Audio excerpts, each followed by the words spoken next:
puppies. Time to go out.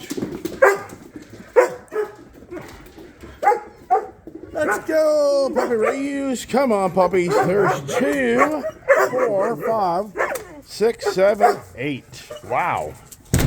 Wow. Hey, they're all here and present. And wow. Hey, good Friday morning. Welcome to the puppy show. As Brett commented last night, one of my subscribers, that wow, you finally made a video besides puppies. Yes, I did. All about the Ram truck. Hey, good Friday morning. Hey, it's another week past, but really, it's another month past. Man, it's over in life. Life is but a vapor. Poof, gone.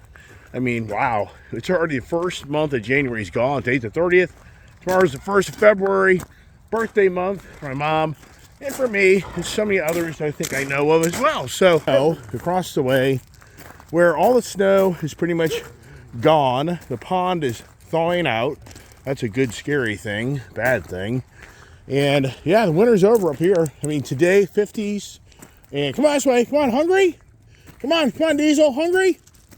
Here you go, Ginger baby. Hey, Diesel, come on, boy. So, yeah, and then over the weekend, 40s. But Monday, 60s, all next week, 50s. So this Virginia, Maryland, D.C. area, which is notorious for not really having much of a winter, is exactly that. Come on, puppies. Come on, Ginger. Hungry? Looky here. Hungry? Come on. Hey, you guys hungry? Treats. Let's go. Come on, let's go. Okay, get in. Come on. Come on, puppies. Come on, let's go. Come on. Oh, I can't even get through the damn door without spilling my damn coffee. Hey, come on. Scout. Hey, Rebel. Leave him alone. Rebel. Oh my goodness. All right, let's get the things organized here as I spill my coffee. Hey, Diesel, Gypsy. Did Diesel come in? Diesel, you hungry? Diesel, what's going on? Diesel, stay here. Come on, Diesel, let's go. Come on. All right, come on, get in. Try to get this system down a little better. Stop it. Rebel, leave her alone. All right, gee whiz, right? The craziness of the dogs. All the dogs, right? Let's get the big dogs up now because they'll be wanting to eat the breakfast. Hey, Gorilla Tape's a great thing. Look at that. Patched up the bed I just bought, which is so disappointing. All right, let's get you guys upstairs and get you out of the way because these guys here, you guys will be in a major brawl. That's what happens there. Yeah, they're deep now. I mean, just a shirt underneath my jacket and just no long johns. It's all simple getting out of bed now. Going with the rowdy ones here. Hey, stop it, Rebel. Oh, stop it. Rebel, hey, you guys. Let's get over here. You stop it. You stop it too. Yeah, you guys are out of control. Get over here. Gee whiz, right? All right, and that little girl, that gypsy girl, she is, somebody's calling me, so I don't know who that is. Who the heck's calling me? I can't tell. No, this is so stupid. Oh, I did not fall. Leave me alone. So my phone's thinking I just fell because I slapped my hand on the dog. So my iPhone thinks that I fell. Right here. There you go. Chill out. There's Rebel. Here's the musical bowls time. 1, 2, 3. Right. So we got 4 bowls out now. I hope everybody kind of takes their own position. Oh my goodness. All right. Leave it at that. Right, on the Friday morning conversations, what the hell do we talk about today, right? What do we talk about?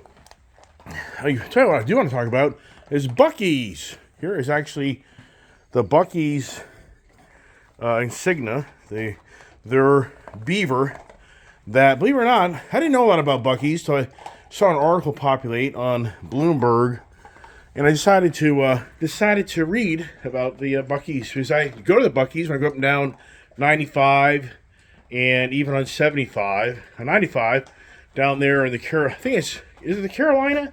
I think it's Carolina. Then on 75, it's in Georgia.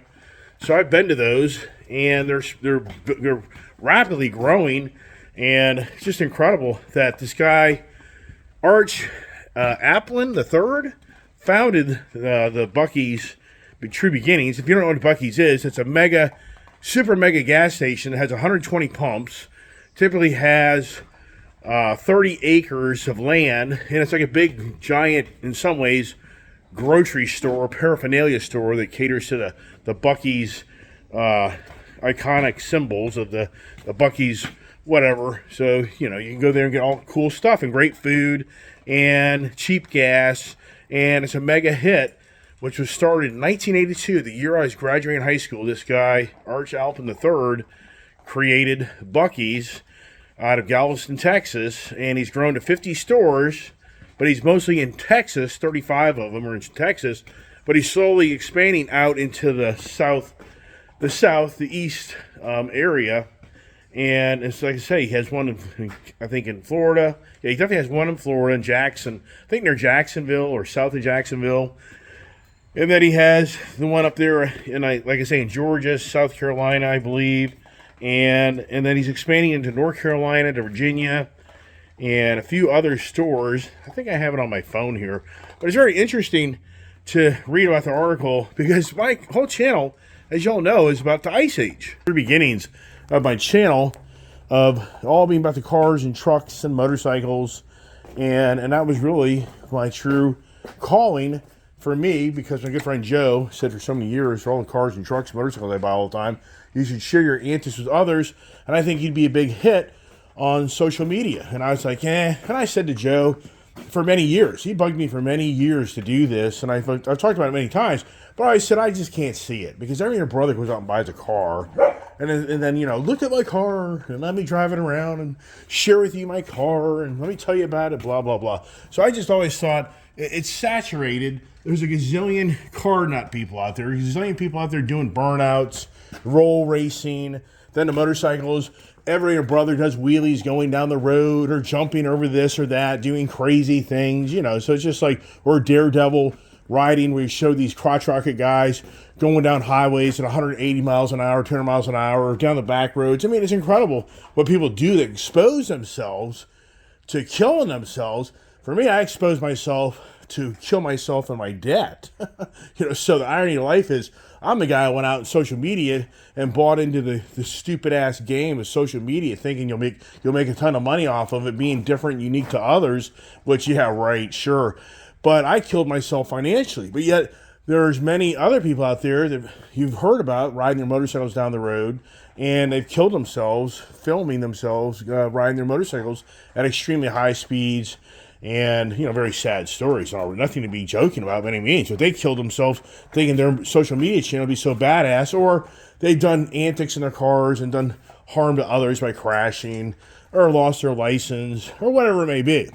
So the point of the conversation is that my true beginnings are the internal combustion engine age, which I talked about in great length over the last 5 years, and on how, with the incoming administration, back in 2020 to 2021, transitioning from more of the ice age, fossil fuels, to then it becoming more about the EV age. And with Joe Biden under the reins, you've heard a gazillion conversations about how the administration's Inflation Reduction Act, the new Green Deal in disguise, is going to be really the goal to just get rid of the ice age. And so now you think to yourself, a guy like Arch Applin III, that has built an incredibly successful business under the ice age, having 120 pumps that fuel up cars that they claim are rarely empty, that these locations throughout the country are consistently pretty full all day long, and he's selling a ton of fuel, and he's making a bloody fortune off of the ice age. And you have to think to yourself, but if it was the EV age, would it be the same dynamics? Would it even be more? I don't know. That's a lot of. He'd need, I think, 500 electric charging stations to accomplish the same thing as 120 fuel pumps, because it takes 30 minutes to an hour for a person to, charge their car. So you'd need probably quadruple the number of electric charging stations to appease the public that would go there and not feel like they have to wait, first of all, an hour behind somebody or half an hour behind somebody just to get to the charging station. So he's made all his bloody fortune off of the ICE. And you know, what's so incredible about all this is the governments make so much money off of ICE. It is beyond believable. And that's why listening to Joe Biden, all these green agenda activists run their mouths all the time. But it wasn't Joe Biden. It wasn't him. And that guy, you know, if you really believe, if anyone here believes that Joe Biden was the director of operations and the president, he was not. He was not. I mean, there's other people that ran the administration, and that goes on too, and many administrations. It just isn't per se Joe Biden was some fool, because you can look at Donald Trump and then he surrounded himself by advisors and people as well, and you can then call Donald Trump out as being a fool, blah, blah, blah. So it goes on through all the administrations as they surround themselves around people that have agendas and goals. Now, what's really interesting here on the Senate hearings, Senate Oversight Committee hearings to get these cabinet members picked, they're hammering to hell. So it wasn't Tulsi Gabbard or whatever her freaking name is. She was being hammered yesterday by Bernie Sanders.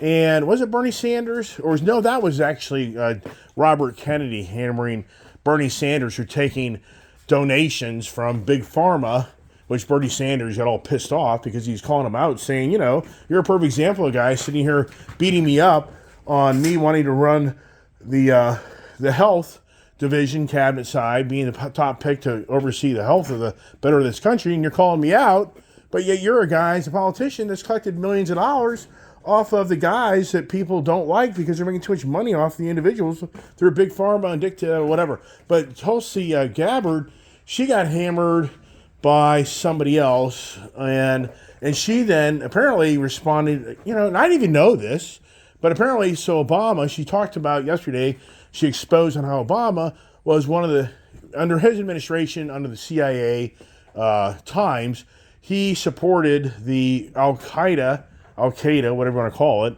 and ISIS, Islamic extreme groups that were over there in the Middle East trying to rattle other radical extreme groups, and we were funding them. I think people probably know that or more abreast of that. I just haven't really focused on it. But the interesting thing is, you know, we use our enemy to fight the enemies, and that becomes our direct enemy. So, you know, so she was just on something about whatever it was. But back to the ICE thing here, kind of get off the line there, but just like to share the stories and everything else. Oh, Dan Snyder. Has anyone seen the interview with Dan Snyder calling out, what's the name? Goodell, Roger Goodell, whatever, the NFL commissioner. Oh, Dan Snyder, he was lit up last week before the Eagles game. Dan Snyder went on social media saying he's a big Eagles fan. He doesn't like the Commanders. He actually hates. He was saying F you to Roger Goodell of the NFL. He's saying on how Roger Goodell forced him, which I knew this. I read about this years ago. Forced him to get rid of the Commanders, the Redskins. He was going off. But what was really interesting is how he was taking credit for Jaden Daniels being so successful in the team and how successful the Commanders were because of him.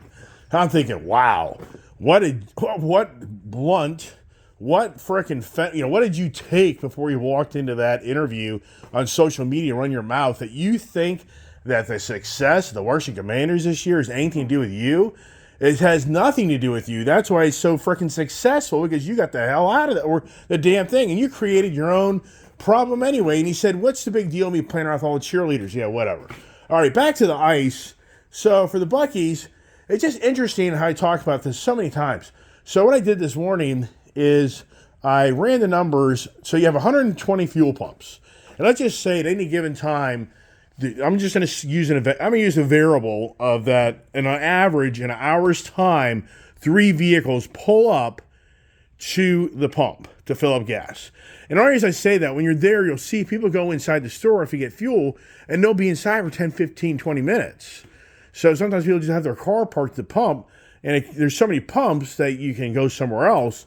But so I'm just going to use a variable of three vehicles per hour in a 12-hour day are buying fuel at this Buc-Ee'S station of 120 pumps, and they just take a roundabout figure of like 15 gallons average per vehicle between the trucks. What's really interesting too is about Buc-Ee'S, It is no tractor trailers or big trucks are allowed in that facility.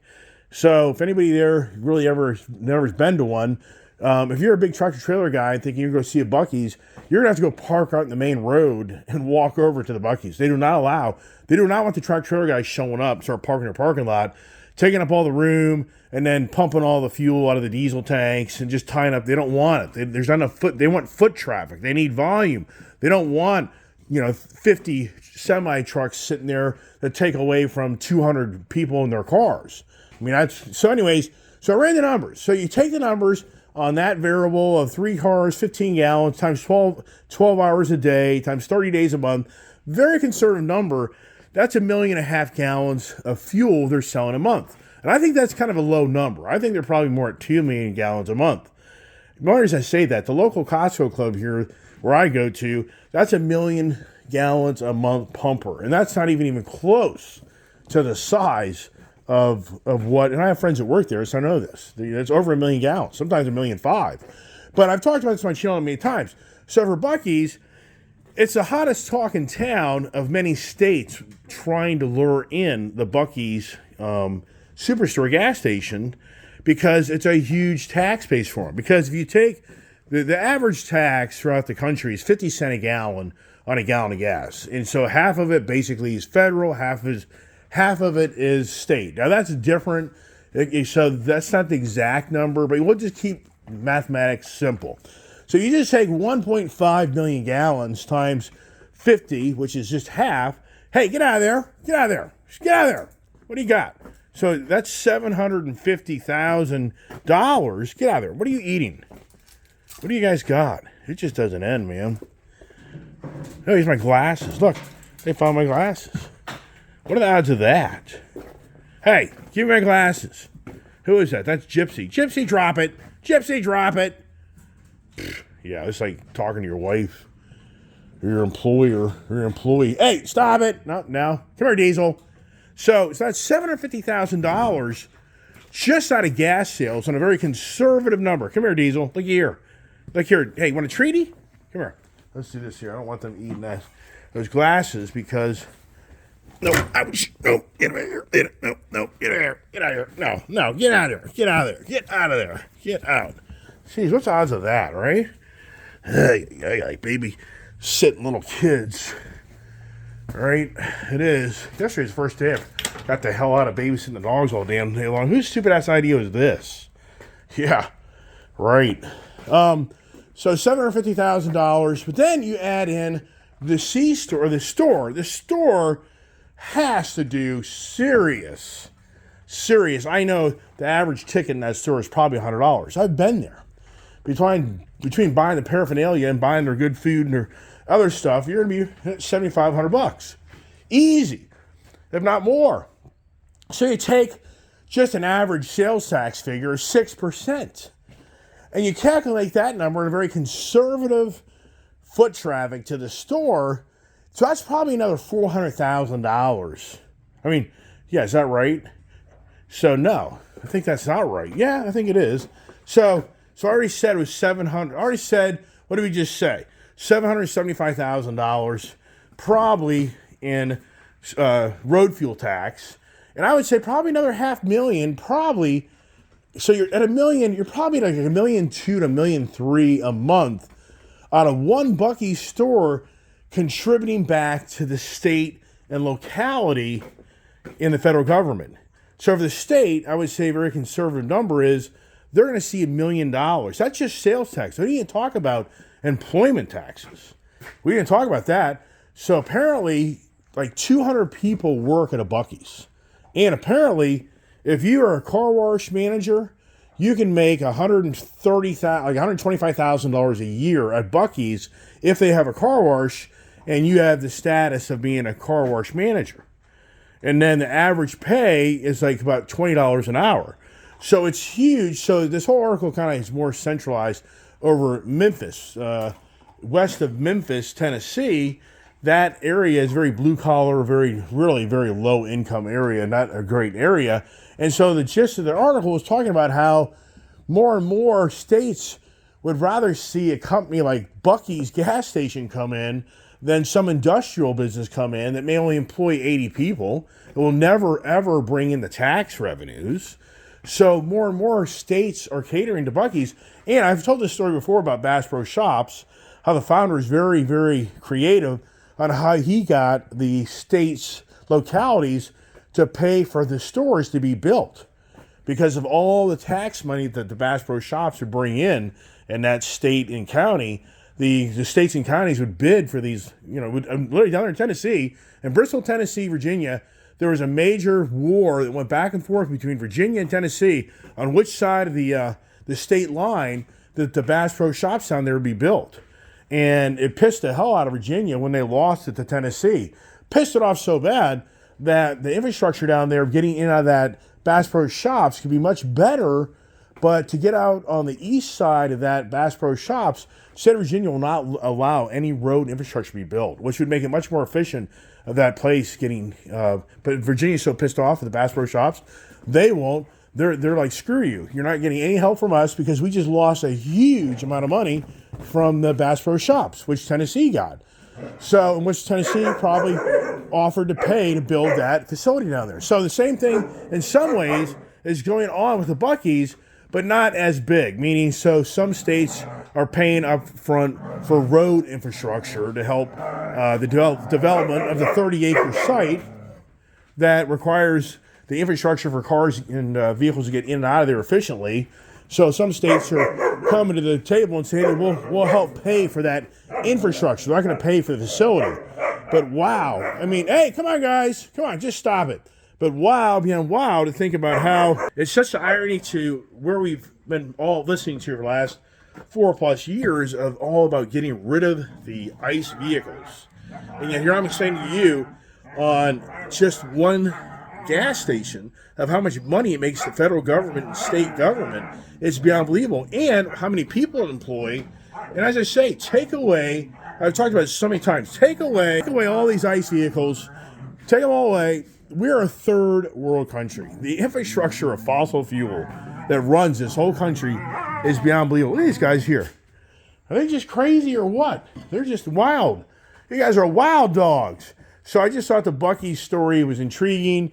They do have one coming up here in Virginia, but it'll be way down in Southern Virginia because the land's just too expensive. And to find a 30-acre area on 95, they should put one on 81.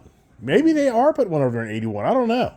That'd be pretty cool. And there's many people that I know of that personally have wanted to drive to Buc-Ee's just to go have the experience of going to the Buc-Ee's. And I will tell you this.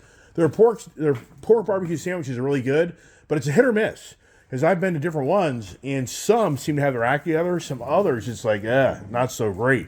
The one on 95 coming up there, I think it's in South Carolina. If I remember right, that one there seems to have their act together. Their food's good. Their homemade chips, potato chips are good. It's a great experience.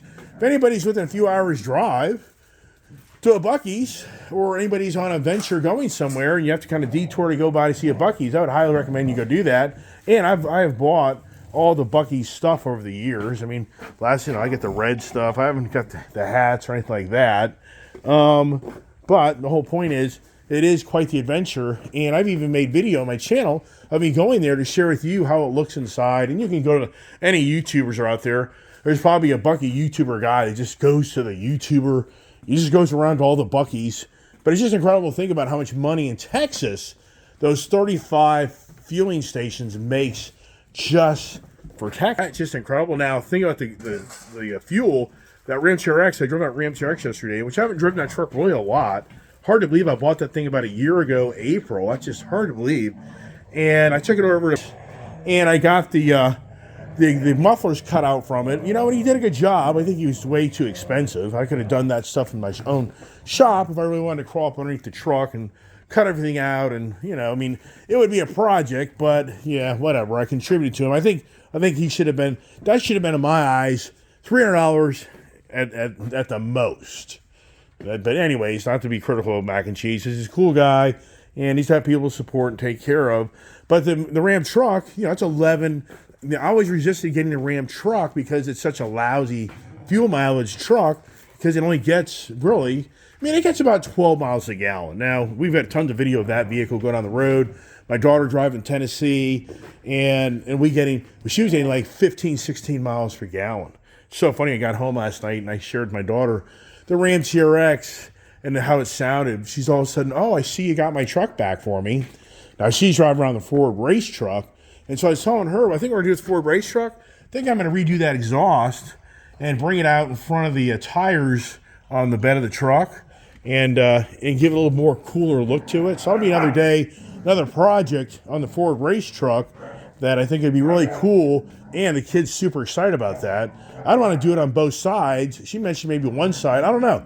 I would take that to Mac and Cheese and let him figure that out. But that'll be a good, my guess, that'll be a $1,000 project, cutting out all the existing exhaust and then having to fabricate and bend and buy the muffler or whatever it all may be. But I think that truck would be really cool and pretty badass if we did that on the projects. You know, and once again, going back to earlier conversation of what Brett brought up yesterday, yeah, he's factual. He's right. The whole channel really has gotten so far away from what the true channel, that's what I was saying in the beginnings, the true beginnings of my channel, of sharing with everybody all my antics of all my cars and trucks and motorcycles and all the, reviewing the cars and comparisons from the different brands and different models and blah, blah, blah, blah, blah. But, it's just never really gained any traction. And that's what I've talked about many times on my channel, that I took another angle in it, and I got creative with creating morning conversations to share ideas and views and thoughts in the state of times. And I've done that now for close to 4 years, because the first year out, I really didn't do that. It wasn't really till later in the first year out in I think it was more like late 2020 or going to 2021, that I kind of went this other angle like I'm doing right now. I'm sharing you stories and ideas and things with others. But like I say, the car whole thing, it just never took off. It was just, to me, it just kind of got boring in some ways. So that's kind of why I went a different direction. And now, because of the financial constraints on me, because of buying way too many things, there just isn't any more days of me driving around and saying, hey, looky here, I'm going to take this over here, and I'm going to get that, buy this and buy that. Those days are over.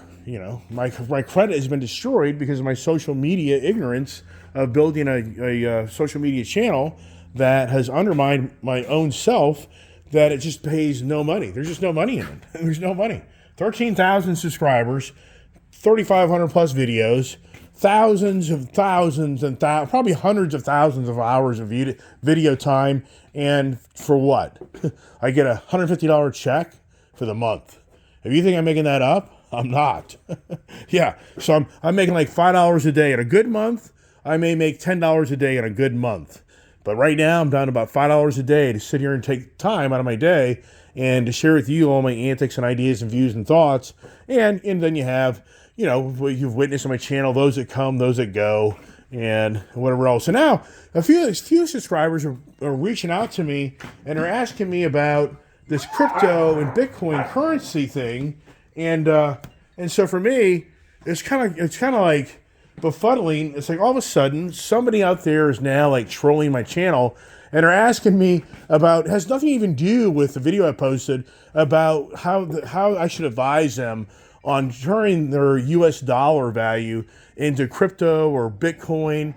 And I'm just, you know what I say to the person is that, hey, sounds like you got a great idea. Why don't you just go to OpenAI or go to XAI, and artificial intelligence will most likely, or go to DeepSeek, that's another artificial intelligence, it'll most likely tell you how to do that. I'm not into that stuff. So anybody that's out there watching my channel thinks I'm a crypto Bitcoin guy. I don't know a lot about that stuff. I'm not in it by any means. I should have been, if I had any brains. Instead of running my mouth on a social media channel, if I would take the time just to explore all the stocks and all the Bitcoin and all the cryptocurrency, I can about guarantee you that it would be a different story on as far as me making a ton of money versus I've created my own social media havoc of making no money. So that's it. These things are 30 minutes, and I hope everybody has a blessed weekend. What's exciting about this weekend? We got a gun show. Whoa, we got a gun show this weekend. Do I go over there? Wow, maybe. I don't know. We'll see. And the wife never did buy a gun. That kind of just got off the radar screen. And apparently, from my daughter talking last night, all these federal employees per se are on the table to have to go back to work have to go back into work on a regular basis. I mean, I don't know. That's very confusing. That's on our article. I've already talked about it a little bit. I'm not going to talk about that today. I'm over. That's it. Have a blessed day. Have a great weekend.